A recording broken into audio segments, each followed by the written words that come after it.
ბრენდის ფუნქციონალურ ნაწილზე ფიქრისას აუცილებლად გახსოვდეთ და გაითვალისწინეთ, რომ ესე მოდი რაღაც უცებ გავაკეთოთ, არ გამოვა და ბრენდის საბოლოო პროდუქტის თუ მომსახურების შექმნას ბევრი ფიქრი და რაც თავარია ექსპერიმენტი ჭირდება. სამწუხაროდ ჩვენ ქვეყანაში არ არის ექსპერიმენტის კულტურა და მინდა ყველას გთხოვოთ, როდესაც ბრენდზე ფიქრს დაიწყებთ, ხო, ჩაატარეთ ექსპერიმენტები. აი ხშირად მინახავს ადამიანები, რომლებიც აი ამბობენ, რომ მოდი აი ხა მე ამას გავაკეთებ რაღაც, აი ამ კონკრეტულ რაღაცას, მაგალითად სახაჭაპურეს რა, ყველაზე მარტივი ავიღოთ. და რა ვიცი, იმერული, მეგრული, აჭარული, მოდი დავაცხო და მორჩა, ხო? ასე არ გამოვა, იმიტომ რომ ეს იქნება მორიკი სახაჭაპურე, თუნდაც ძალიან გემრიელი იყოს და სხვაზე გემრიელი ადამიანებს, რა ვიცი, მეტნაკლებად ამის გარჩევა უწევთ და ამას ბევრი უჭირთ და ამას ბევრი დრო ჭირდება ხოლმე.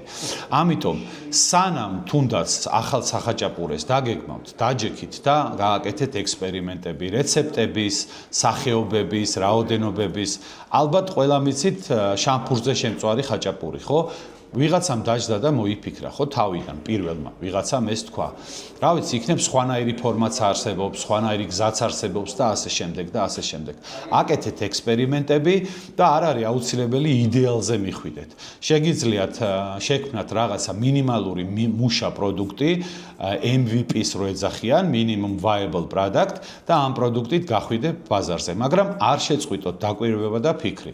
დააკვირდით მომხმარებელთან შეხებისას, მომხმარებლის ურთიერთობიდან გამომდინარე, რა შეიძლება გაუმჯობესდეს, რა შეიძლება გაკეთდეს სხვანაირად, რა შეიძლება გაკეთდეს რადიკალურად განსხვავებული, ან რადიკალურად ახალი. ამიტომ ბრენდზე ფიქრი იწყება ბრენდის ფუნქციონალიდან, პროდუქტის და მომსახურების და ბრენდის ფუნქციონალზე ფიქრი ხდება ექსპერიმენტებით, ფიქრით, ცდებით და ეს არის ძალიან მომგებიანი გზა, რომ როდესაც ბაზარზე გახვალთ, ნაკლები პრობლემა გქონდეს მომხმარებლებს თქვენს ბრენდთან ურთიერთობისას.